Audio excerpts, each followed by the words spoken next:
Hello everyone, आदाब अस्सलाम वालेकुम. Welcome back my YouTube channel Noor Classes. We are going to start class level standard topic lattice energy. कैसे हैं आप सब? उम्मीद है, आशा है कि आप सब ठीक होंगे. चलते हैं, हम शुरू करते हैं अपने इस टॉपिक को. इस टॉपिक का नाम है lattice energy. Actually lattice energy कहाँ से कंसेप्ट आया? लेटिस एनर्जी, देखिए कुछ चीज़ें ऐसी भी होती हैं जो कि 11th स्टैंडर्ड में, चूँकि 10th स्टैंडर्ड में सिलेबस बहुत शॉर्ट होता है, 11th में आने के बाद थोड़ा सा कंसेप्चुअल, बहुत ज़्यादा कंसेप्चुअल होता है और हमें अच्छी तरीके से इसको पढ़ना चाहिए. अगर अब मान लीजिए हम इसको, ये सारे कंसेप्ट्स अगर पढ़ लेते हैं तो हमें, चाहे वो हम ग्रेजुएशन करें, चाहे कोई एग्ज़ाम्स हम बीट करें, कॉम्पिटिटिव एग्ज़ाम्स बीट करें, चाहे वो आईटी जेई का हो, चाहे वो नीट का हो, अच्छी तरीके से हम लोग उसको कवर करके तभी अच्छे स्कोर्स ला सकते हैं, चाहे वो एकेडमिक हो. बहरहाल अब हम लोग शुरू करते हैं, लेटिस एनर्जी के बारे में जानते हैं. डेफिनेशन है कि जब एक मोल आयनिक यौगिक, एक मोल आयनिक यौगिक जब अपने गैसीय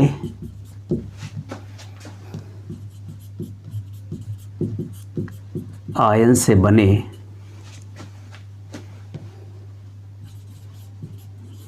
उस समय निष्कासित ऊर्जा को लेटिस एनर्जी कहते हैं या लेटिस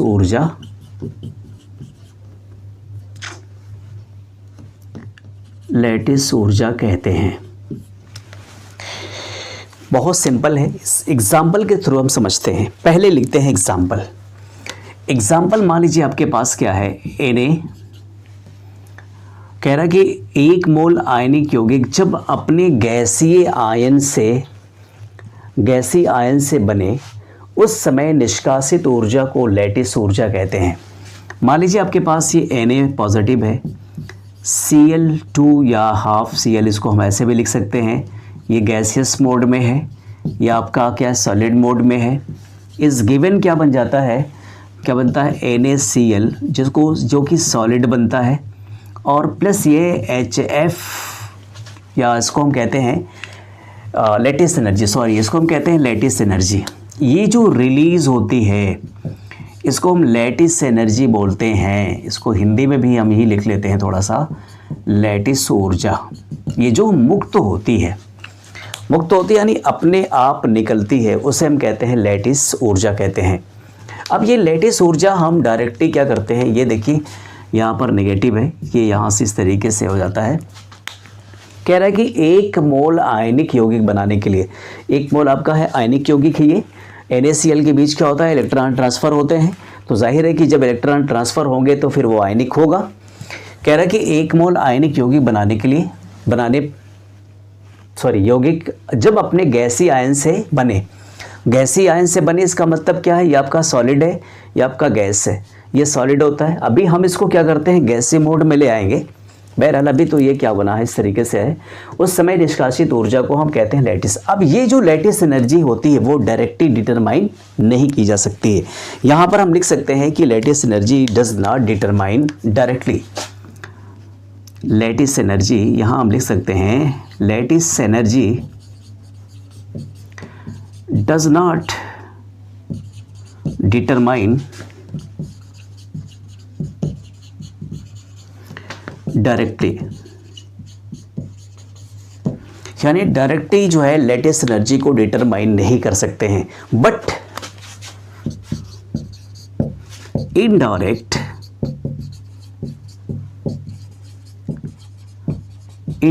डिटरमाइन लेटिस एनर्जी. उसको कहते हैं डेल्टा, यानी HF बोलते हैं. क्या बोलते हैं, HF, डेल्टा HF बोलते हैं. इससे हम क्या कर सकते हैं, इनडायरेक्टली क्या कर सकते हैं, लेटिस एनर्जी को कैलकुलेट कर सकते हैं. हीट ऑफ इसको कहते हैं हीट ऑफ फॉर्मेशन। क्या कहते हैं इसको? इसका जो फुल फॉर्म होता है उसका होता है हीट ऑफ फॉर्मेशन। इसको एक चीज़ और भी बोलते हैं हिंदी में, अगर शुद्ध हिंदी में देखा जाए तो इसको बोलते हैं संभवन ऊर्जा। आप पढ़ेंगे जब आप थर्मोकेमिस्ट्री पढ़ेंगे या थर्मोडायनेमिक्स पढ़ेंगे, वहाँ पर हेस लॉ पढ़ेंगे और भी, तो वहाँ पर ये संभवन ऊर्जा भी आप पढ़ेंगे। तो संभवन हीट ऑफ फॉर्मेशन यानी जो आप बना रहे हैं उसमें कितनी ज़्यादा एनर्जी या जितनी ऊर्जा आपको ऊर्जा प्राप्त होती है, देनी पड़ रही है, वो क्या होती है? हीट ऑफ फॉर्मेशन होती है। वो हम क्या करते हैं? इनडायरेक्टली इसको डिटरमाइन कर सकते हैं लेटेस्ट एनर्जी को किसके थ्रू? डेल्टा HF के थ्रू कर सकते हैं। Amount of heat is released, मैं यहाँ पर लिखता हूँ amount of heat is released. कह रहा है कि amount of heat is released 1 mole of compound, 1 mole of compound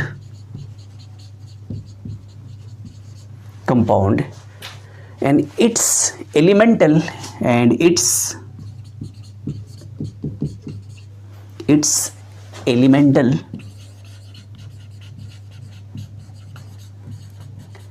and pure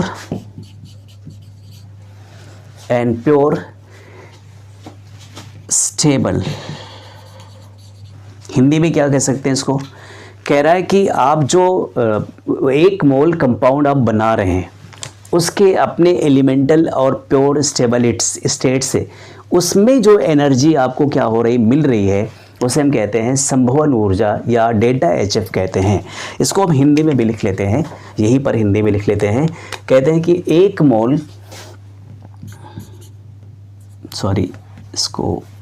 मोल यौगिक को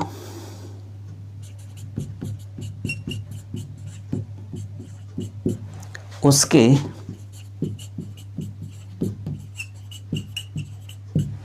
अपने तात्विक अथवा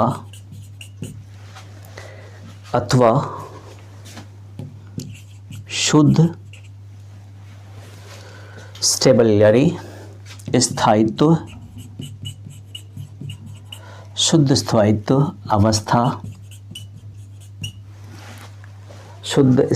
अवस्था में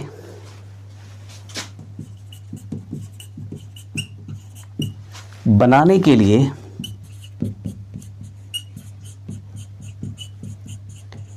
जितनी ऊर्जा की आवश्यकता होती है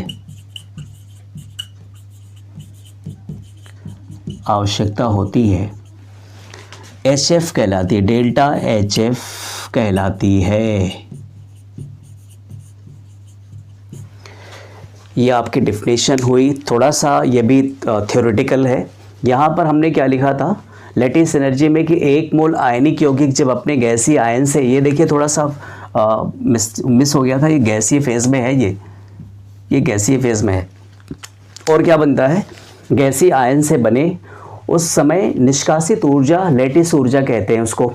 यहाँ पर कह रहा है कि मैं यहाँ पर लिखा हूँ latest energy does not determine directly but indirect determine latest energy. यहाँ पर थोड़ा सा फॉर्मेशन अगर देखेंगे हीट ऑफ फॉर्मेशन को, तो amount of heat is release 1 mole of compound and it's elemental and pure stable state. कह रहा है कि 1 मोल यौगिक को उसके अपने तत्व यानी तत्व के अवस्था में हो, शुद्ध हो, स्थायी अवस्था में हो, बनाने के लिए जितनी ऊर्जा की आवश्यकता होती है उसे डेल्टा HF कहते हैं। तो यहाँ हमने जान लिया। अब इसके एग्जाम्पल को हम लोग कवर करते हैं। सबसे पहले NaCl के ही एग्जाम्पल लेंगे। पहले स्क्रीनशॉट ले लीजिए। डियर स्टूडेंट्स, यहाँ लेटेस्ट एनर्जी को मैं थोड़ा सा और भी एक शुद्ध फॉर्म में लिख देता हूँ कि 1 मोल क्रिस्टलीय आयनिक यौगिक के बनने पर जो ऊर्जा परिवर्तन होता है उसे लैटिस एनर्जी कहते हैं या ऊर्जा कहते हैं, ऊर्जा कहते हैं। अब हम लोग चूँकि इसको डिस्कस कर लिया है, अब क्या करते हैं, एग्जाम्पल की तरफ चलते हैं। डेल्टा एच एफ कैसे काउंट किया जाता है। तो डेल्टा एच एफ को काउंट करने के लिए सबसे पहले क्या करते हैं, हम लोग एक एग्जाम्पल लेते हैं, और वो एग्जाम्पल क्या है, NaCl का एग्जाम्पल है। किसका है, NaCl इज़ गिवन। NaCl ये आपका सॉलिड है, ये आपका गैस है, और ये आपका सॉलिड मोड है। ये मैं यहाँ पर Cl2 ले रहा हूँ, ठीक है, और यहाँ पर डेल्टा एच एफ है। अब शुरू करते हैं, देखते हैं, मज़ा आएगी, बहुत मज़ा आएगी। यहाँ पर सबसे पहले हम करते हैं कि यहाँ से यहाँ आने में, चूँकि ये सॉलिड फेज़ में, थोड़ा सा मैं ऊपर इसको लिख दे रहा हूँ, ये सॉलिड फेज़ में है, और चूँकि सॉलिड फेज़ में है, इसको डायरेक्टली हमें गैस में कन्वर्ट करना है। तो फिर क्या हो जाता है, Na ये गैसियस फेज़ में तो आएगा, पर ये क्या होगी, सब्लिमेशन एनर्जी होगी। सब्लिमेशन एनर्जी से ही क्या होता है कि कोई भी एलिमेंट सॉलिड फेज से डायरेक्टली विदाउट क्या करते हैं, लिक्विड फेज में आए हुए गैसेस फेज में चेंज हो जाता है। उसको हम कहते हैं सब्लिमेशन एनर्जी। वो आपको देनी पड़ती है, वो पॉजिटिव होती है। क्या होती है, पॉजिटिव होती है। दूसरी चीज़ कह रहा है कि यहाँ से इलेक्ट्रॉन निकालने के लिए, जब वो इलेक्ट्रॉन निकालता है, इसका मतलब क्या होता है, आयोनाइजेशन एनर्जी होती है। क्या होती है, आयोनाइजेशन एनर्जी होती है। आयन कहाँ से निकलते हैं, वो उसके आउटर शेल से निकलते हैं, तो ये भी आपको एनर्जी देनी पड़ती है। तो ये क्या हो जाएगा, Na, और यहाँ पर ये पॉजिटिव हो गया। क्यों, चूँकि इलेक्ट्रॉन आप निकाल रहे हैं, क्या कर रहे हैं, इलेक्ट्रॉन निकाल रहे हैं, और देकर ही इलेक्ट्रॉन निकालते हैं। क्या देते हैं, एनर्जी देते हैं, यानी यहाँ भी पॉजिटिव होगा। ये क्या हो जाएगा, पॉजिटिव हो जाएगा, यहाँ भी पॉजिटिव हो जाएगा। दूसरी चीज़ अगर हम देखें, यहाँ पर क्लोरीन के बारे में देखते हैं, तो क्लोरीन क्या है, यहाँ पर चूँकि ये आपके पास हाफ हम यहाँ लगा देते हैं, ये गैसियस फेज़ में है। अब यहाँ से सिर्फ आपको क्या करना है, इलेक्ट्रॉन ही निकालना है। तो जब ये इलेक्ट्रॉन निकालते हैं तो क्या होता है, यहाँ पर ये हो जाएगा, चूँकि डिसोसिएशन एनर्जी हो जाएगा, Cl बॉन्ड में होंगे, और जब Cl बॉन्ड में होंगे तो इसका मतलब डिसोशिएट करेंगे बॉन्ड को। तो यहाँ पर हम लिख सकते हैं De, और कितना, ये 2 है, तो यहाँ पर हम 2 लिख देते हैं। अच्छा, ये भी क्या है, यहाँ भी आपको एनर्जी देनी पड़ेगी। क्या करना पड़ेगा, देनी पड़ेगी, यानी ये पॉजिटिव कैरेक्टर होगा। यहाँ पर हम क्या लिख सकते हैं, पॉजिटिव कैरेक्टर। क्यों ऐसा है, इसलिए कि हम यहाँ एनर्जी दे रहे होते हैं। क्या दे रहे होते हैं, एनर्जी यहाँ पर हम दे रहे होते हैं, ठीक। अब ये क्या हो जाएगा, Cl इस तरीके से कंडीशन में आ जाएगा। कैसे, इस कंडीशन में ब्रेक हो गया, Cl हो गया। अभी ये गैसियस फेज़ में ही है। अब यहाँ से इलेक्ट्रॉन क्या होता है, इसको कहते हैं हम इलेक्ट्रॉन यहाँ देना, इलेक्ट्रॉन एफिनिटी। जब इलेक्ट्रॉन यहाँ आप दे रहे होते हैं, तो फिर जब इलेक्ट्रॉन दे रहे होते हैं, इसका मतलब क्या होता है, Ea होता है। Ea में इलेक्ट्रॉन, एक इलेक्ट्रॉन किसी भी परमाणु में, गैसियस एलिमेंट्स में, या कहते हैं आइसोलेटेड गैसियस एटम या विलगित गैसीय परमाणु में इलेक्ट्रॉन डालने के लिए जो एनर्जी खर्च करनी पड़ती है, आपको क्या करती है, यहाँ पर रिलीज होती है एनर्जी।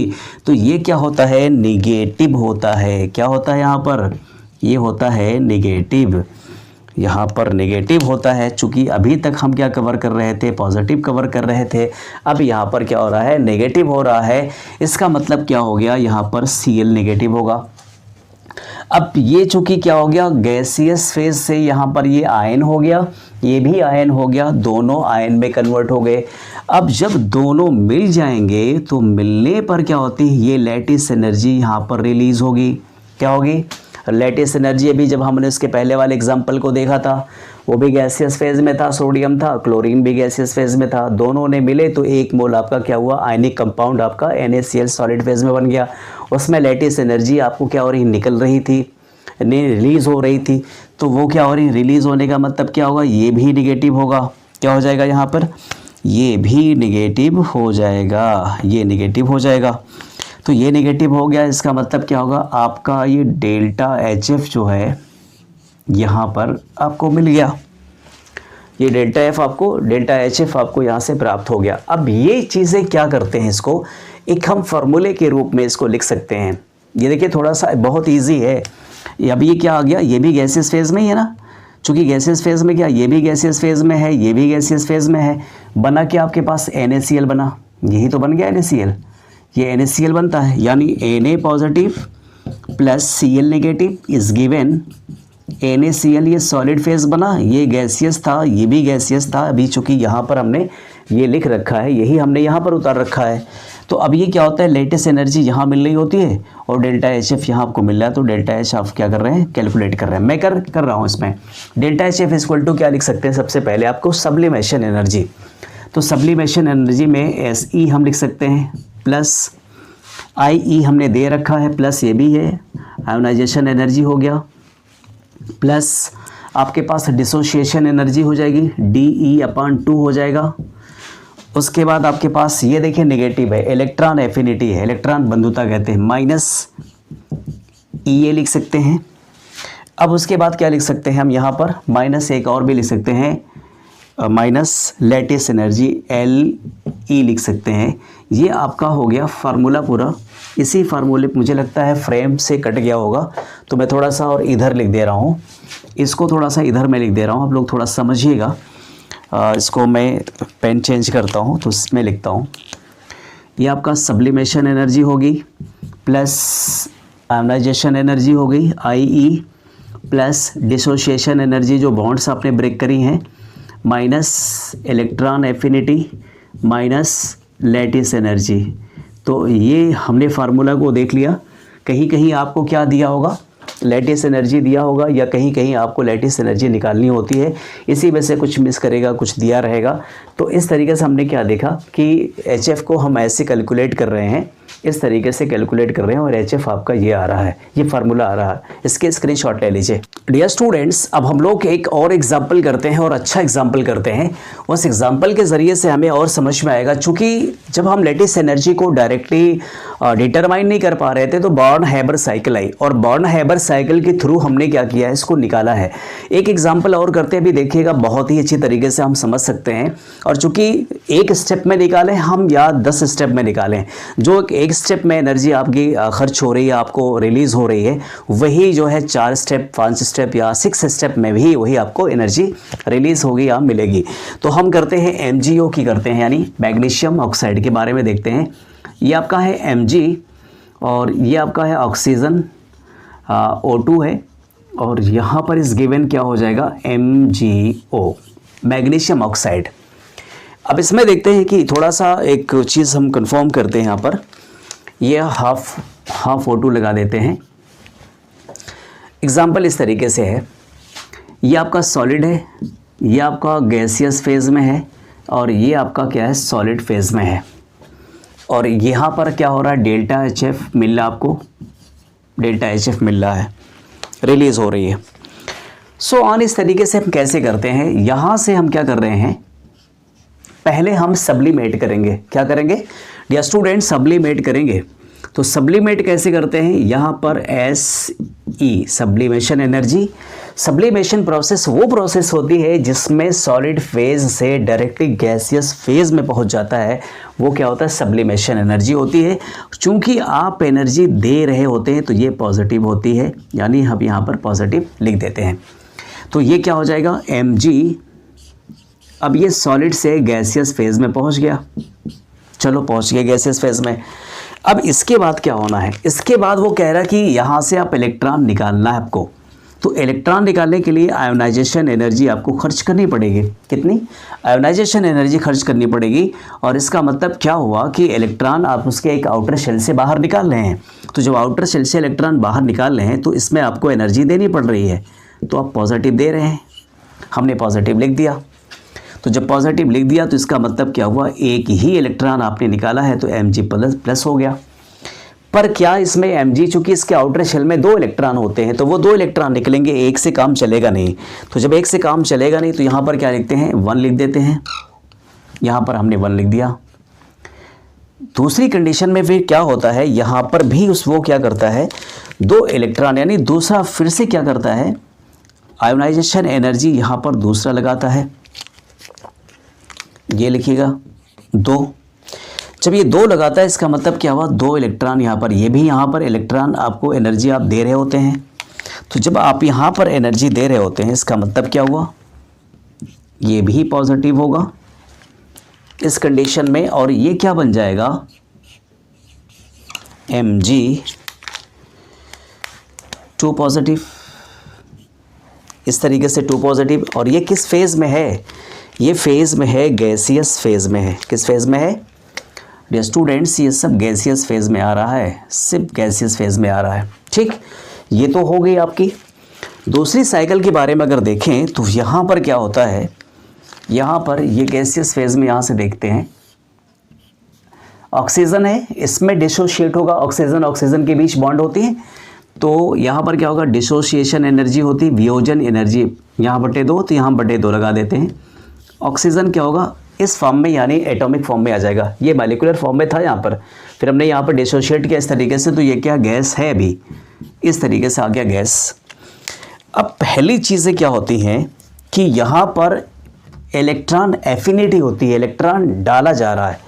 तो जब इलेक्ट्रॉन डाला जा रहा है पहली कंडीशन में क्या होता है कि आपको एनर्जी क्या करते हैं, एनर्जी आपको रिलीज़ हो जाती है, जैसे इलेक्ट्रॉन आप डालते हैं आपको एनर्जी रिलीज़ हो जाती है। तो ये क्या होता है, इलेक्ट्रॉन एफिनिटी हो रही है। इस इलेक्ट्रॉन एफिनिटी कंडीशन में यानी इलेक्ट्रॉन बंधुता हो रही है, इसको हम इलेक्ट्रॉन बंधुता बोलते हैं। और जब ये ऐसा हो रहा है तो ये क्या हो रहा है, ऑक्सीजन, सिंपल सा ऑक्सीजन कहाँ जाता है, गैसियस फेज़ में पहले से है, और ये गैसियस फेज़ में तो होता है, पर यहाँ पर एक नेगेटिव चार्ज होता है, एक नेगेटिव चार्ज होता है। और यहाँ चूँकि इलेक्ट्रॉन आप उसमें जा रहा है, एनर्जी रिलीज़ हो रही है, तो ये नेगेटिव होता है, यहाँ पर ये क्या होता है, नेगेटिव होता है। दूसरी कंडीशन में देखेंगे, चूँकि आपने क्या दिया है, 1 है, तो यहाँ पर हम यहाँ 1 लिखते हैं, इलेक्ट्रॉन एफिनिटी 1। सेकंड चूँकि क्या है, यहाँ पर 2 पॉजिटिव चार्ज हैं, तो यहाँ पर 2 नेगेटिव चार्ज आने चाहिए। तो यहाँ पर क्या होता है, ये ऑक्सीजन क्या हो जाएगा, ये गैसियस फेज़ में है। अब एक इलेक्ट्रॉन एफिनिटी की बात कर रहा है, तो पहली चीज़ में क्या था, पहले इलेक्ट्रॉन आपने जैसे डाला उसमें वो एनर्जी रिलीज़ कर रहा है, लेकिन यहाँ पर वो ऐसा नहीं है। यहाँ पर जैसे भी इलेक्ट्रॉन आप एनर्जी इसमें आपको देना पड़ेगा बाहर से, और ये पॉजिटिव होती है। आपको बाहर से देने का मतलब क्या हो, पॉजिटिव कैरेक्टर यहाँ पर आ रहा है, तो पॉजिटिव दे रहे हैं, एनर्जी बाहर से दे रहे हैं, तो ये क्या हो जाएगा, +2 कैरेक्टर हो जाएगा। यहाँ पर नेगेटिव हो जाएगा, यहाँ पर एक नेगेटिव पहले से था, दूसरा नेगेटिव यहाँ पर हमने क्या लगा दिया, यहाँ पर हमने लगा दिया 2 लगा दिया। ये देखिए इलेक्ट्रॉन एफिनिटी 1, इलेक्ट्रॉन एफिनिटी 2, पहले में क्या था, नेगेटिव था, चूँकि इलेक्ट्रॉन जैसे आप डालते हैं रिलीज़ होती है, पर यहाँ पर पॉजिटिव आपको दोनों देना पड़ता है। तो इस कंडीशन में ये आया 2 पॉजिटिव और 2 नेगेटिव में। अब क्या होता है, अब देखेंगे दोनों को अगर आप मिला देते हैं, केप 2 पॉजिटिव और ये दोनों को मिला देते हैं, तो जो एनर्जी यानी लैटिस एनर्जी आपको क्या मिलेगी, वो भी नेगेटिव होगी। क्या होगी, लैटिस एनर्जी आपको मिलेगी जो, वो नेगेटिव होगी। चूँकि आपने क्या लिखा है, कह रहे हैं कि 1 मोल क्रिस्टली आयनिक यौगिक बनाने के लिए 1 मोल, ये आपके क्या गैसियस फेज़ में है, ये भी गैसियस फेज़ में है। जो MgO बनेगा, ये देखिए जो MgO बन रहा है वो क्या है, आयनिक यौगिक बन रहा है। आयनिक यौगिक यानी इसमें मैग्नीशियम 2 पॉजिटिव और ऑक्सीजन 2 नेगेटिव है। तो आयनिक यौगिक बनने पर जो ऊर्जा में परिवर्तन हो रहा है उसे लैटिस एनर्जी कहते हैं। अब चूँकि आपकी लैटिस एनर्जी यानी MgO इस तरीके से बन रहा है, और ये आपकी क्या है, डेल्टा HF है। वो HF यानी जिसको हम संवहन ऊर्जा हम कह सकते हैं, तो यानी हीट ऑफ फॉर्मेशन की हम बात करते हैं। तो ये अगर मैं अलग से फॉर्मेट कर लूँ, तो थोड़ा सा अगर मैं यहाँ ये थोड़ा बढ़ा लूँ इसमें, इस तरीके से Mg ये गैसियस फेज़ में है, चलो मैंने लिख लिया। यहाँ पर 2 पॉजिटिव है, देखते हैं, ये 2 पॉजिटिव है, चलो यहाँ हमने लिख लिया। दूसरी कंडीशन में देखें तो यहाँ पर क्या है, पॉजिटिव हम लिखते हैं, ऑक्सीजन यहाँ लिख देते हैं, और ऑक्सीजन के साथ क्या है, 2 नेगेटिव है। इस गिवन क्या बन जाता है, MgO बनता है, ये भी गैसियस फेज़ में है। अब ये इस तरीके से बना, इसका मतलब यहाँ पर लैटिस एनर्जी जो है वो नेगेटिव हो, ये पूरी फॉर्मेशन यानी ये सॉलिड फेज में आ जाता है। यही चीज़ तो हमने क्या किया है, हमने डायरेक्टली जो बनाया है, देखिए हमने क्या किया है, directly Mg12O2 is given MgO बनाया और HF लिख दिया। हमने फिर क्या किया, सबसे पहले उसको आयनिक यानी हमने आयनिक मोड में लाए, गैसियस मोड में लाए, गैसियस मोड से फिर हमने क्या किया, उसको आयनिक फॉर्मेशन में यानी फॉर्मेट में लेके आए, और उस आयनिक फॉर्मेट में लाने के बाद फिर कुछ इस तरीके से वो बना। अब अगर हमें डेल्टा HF कन्वर्ट करनी यानी वो करना है, कैलकुलेट करना है, तो फिर कैसे करते हैं, कैलकुलेशन करते हैं ऐसी सब्लिमेशन एनर्जी क्या दे रहे हैं तो प्लस हो जाएगा। उसके बाद पॉजिटिव, पहली जो आपको आयनाइजेशन एनर्जी ये भी पॉजिटिव है, दे रहे हैं तो IE पहला जिसको हम कहते हैं 1 कहते हैं, यहाँ पर हम 1 लिख सकते हैं, प्लस यहाँ पर प्लस हो गया। दूसरा IE2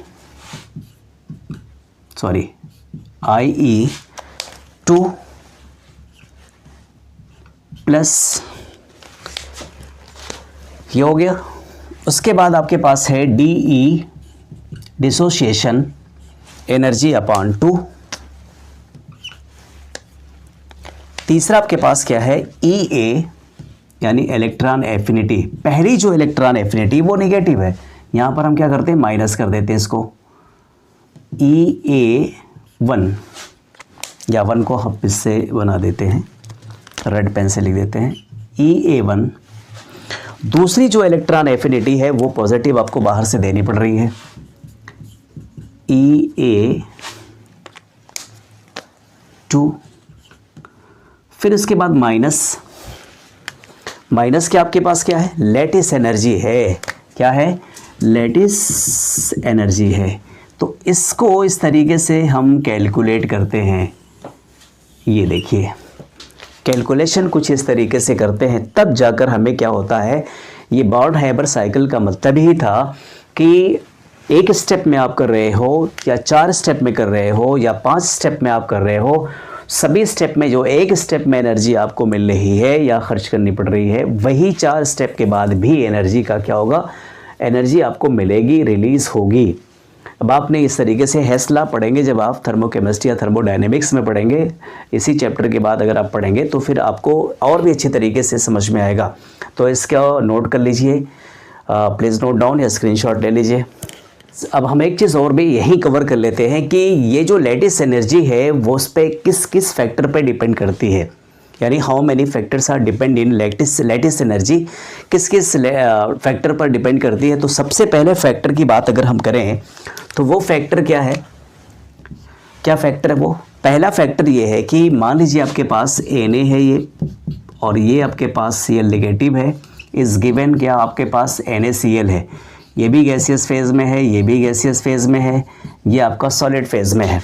तो इन फेज में आने के बाद जो इसमें इलेक्ट्रोस्टैटिक फोर्स होता है, इलेक्ट्रोस्टैटिक फोर्स का मतलब क्या है, इलेक्ट्रोस्टैटिक फोर्स यानी पॉजिटिव और नेगेटिव के बीच लगने वाला जो बल होता है उसे हम कहते हैं इलेक्ट्रोस्टैटिक फोर्स या विद्युत स्थैतिक बल कहते हैं। विद्युत स्थैतिक बल यानी अब इसको हम लिख सकते हैं इलेक्ट्रोस्टैटिक फोर्स में F इक्वल टू, यहाँ पर हम K कांस्टेंट लेते हैं, Q1 Q2 अपान R स्क्वायर। ये इसका मतलब ये हुआ कि इन दोनों के बीच ये जो पॉजिटिव कैरेक्टर और नेगेटिव कैरेक्टर हैं, भाई Q1 आपका क्या हुआ, Na पॉजिटिव हुआ, Q2 क्या हो गया, Cl हो गया, R स्क्वायर जो है वो दोनों के बीच की दूरी है, दोनों अभी मान लीजिए आपके पास ये Na है, Na पॉजिटिव है, यहाँ पर हम Na पॉजिटिव लिख दिया, और यहाँ पर ये Cl नेगेटिव है, मान लीजिए यहाँ पर लगा दिया Cl नेगेटिव है। तो इन दोनों के बीच की जो दूरी है ये R स्क्वायर से हम क्या करते हैं, डिटरमाइन करते हैं। तो जितनी ज़्यादा क्या होगी, दूरी होगी, तो इलेक्ट्रोस्टैटिक फोर्स क्या करता है, डिपेंड करता है कैटायन और रेडायन पर करता है, यानी एनायन पर करता है। तो ये हमने के लिए पहले तो ए स्टेप हो गया। दूसरा स्टेप अगर देखा जाए तो लैटिस एनर्जी किस पर डिपेंड करती है, जितना ज़्यादा लैटिस एनर्जी क्या करते हैं, लैटिस एनर्जी यानी बल होगा, यानी F जितना ज़्यादा होगा, F मैक्सिमम होगा, यानी तो फिर लैटिस एनर्जी भी क्या हो जाएगी, मैक्सिमम होगी। यानी जो Z कैटायन होते हैं, कैटायन या फिर रेडायन, या फिर इसको हम ऐसे भी कह सकते हैं, या लैटिस एनर्जी इज प्रोपोर्शनल क्या होता है, Z plus and Z negative. अब ये Z प्लस और Z नेगेटिव क्या होता है, Z प्लस का मतलब ये होता है कैटायनिक नेचर, ये हम यहाँ लिख देते हैं, यहाँ लिखते हैं कैटायन, इसको हम लिखते हैं धनायन, और यहाँ इसको लिखते हैं ऋणायन। ये देखिए ऋणायन हो गया। तो जितना powerful lattice energy is proportional किसके होता है, कैटायन जितना अच्छा होगा, जितना अच्छा ऋणायन होगा उसमें उतना ही ज़्यादा इंटरेक्शन होगा। और तीसरी चीज़ क्या होती है, इसमें डिस्टेंस कितनी होती है, इन दोनों के बीच डिस्टेंस कितनी होती है, यानी इसकी साइज़ का क्या इशू होता है। अगर साइज़ बड़ी होगी, साइज़ बड़ी होगी तो लैटिस एनर्जी क्या होगी, कम हो जाएगी। जैसे मान लीजिए मैं कह रहा हूँ कि लैटिस एनर्जी का जो है वो डिपेंड करता है इन्वर्सली प्रोपोर्शनल क्या होता है, साइज़, इन्वर्सली प्रोपोर्शनल साइज़। अगर इसकी साइज़ बड़ी है, मैं यहाँ पर कर रहा हूँ, इसकी साइज़ अगर क्या है, बड़ी है, तो लैटिस एनर्जी क्या हो जाएगी, कम हो जाएगी। ये देखिए, यानी जो आपका आर ये डिस्टेंस है, इन दोनों की आर क्या करती है, डिटरमाइन करती है इन दोनों की बीच की साइज़, यानी दोनों के डिफरेंस, बीच का डिफरेंस ये बताती है। तो अगर ये आपका आर ज़्यादा होगा, आर ज़्यादा होगा यानी रेडियस इसकी बड़ी होगी, यानी दूरी इसकी ज़्यादा होगी, तो जाहिर है लैटिस एनर्जी कम हो जाएगी। और अगर आर छोटा होगा यानी डिस्टेंस कम होगी तो लैटिस एनर्जी क्या हो जाएगी, बढ़ जाएगी। यानी lattice energy is inversely proportional, यानी 36 का आंकड़ा इन दोनों के बीच में है, साइज़ और लैटिस एनर्जी के बीच क्या है, दोनों के बीच क्या 36 का आंकड़ा है। तो इस तरीके से हमने क्या किया, कवर कर लिया ये फैक्टर्स, यानी किस पे डिपेंड करती है लैटिस एनर्जी। अगर ये फोर्स ज़्यादा होगा तो लैटिस एनर्जी ज़्यादा होगी, और लैटिस एनर्जी डिपेंड करती है किस पे, वो इसके कैटायन पर और उसके रेडायन पर करती है, और उसकी डिस्टेंस पर भी क्या करती है, डिपेंड करती है। एग्जाम्पल के तौर पर अगर मान लीजिए मैंने यहाँ पर वो लिखा है NF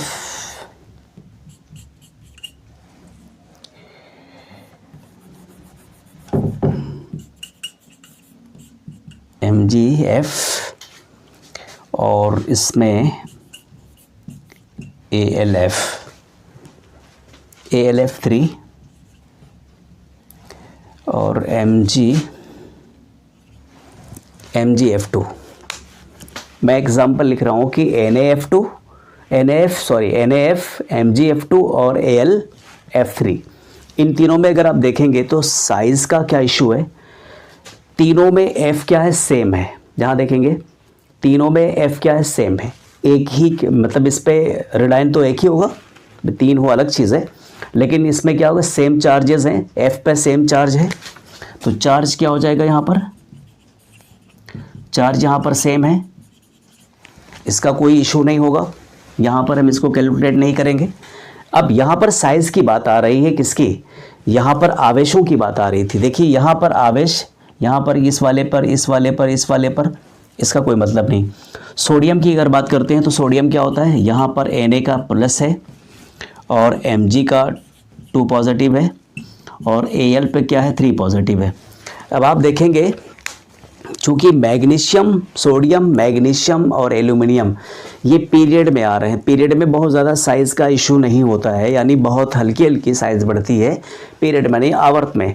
लेकिन अगर आवेश की बात करते हैं तो यहाँ 1, 2, 3, तो आवेश किसका ज़्यादा होगा, जिसका आवेश ज़्यादा होगा उसकी लैटिस एनर्जी क्या होगी, ज़्यादा होगी।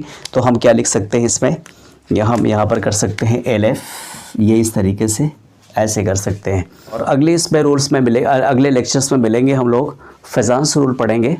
फेजान रूल में भी कुछ इसी तरीके से कंसेप्चुअल हम आपके लिए वीडियो लेके आएंगे, और जो वीडियो इसमें जो चीज़ें नहीं समझ में आएंगी मैं बहुत अच्छी तरीके से इसको डिस्कस कर चुका हूँ। मैं एक बार फिर से इसको रिकैप कर दे रहा हूँ MgO के एग्जाम्पल को।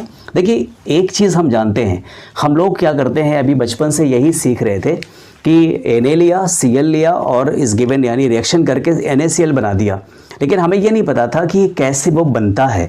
अब वो कैसे, एक मोल क्रिस्टलीय आयनिक यौगिक बनाने के लिए जो ऊर्जा परिवर्तन हो रहा है वो उसे लैटिस एनर्जी कहते हैं।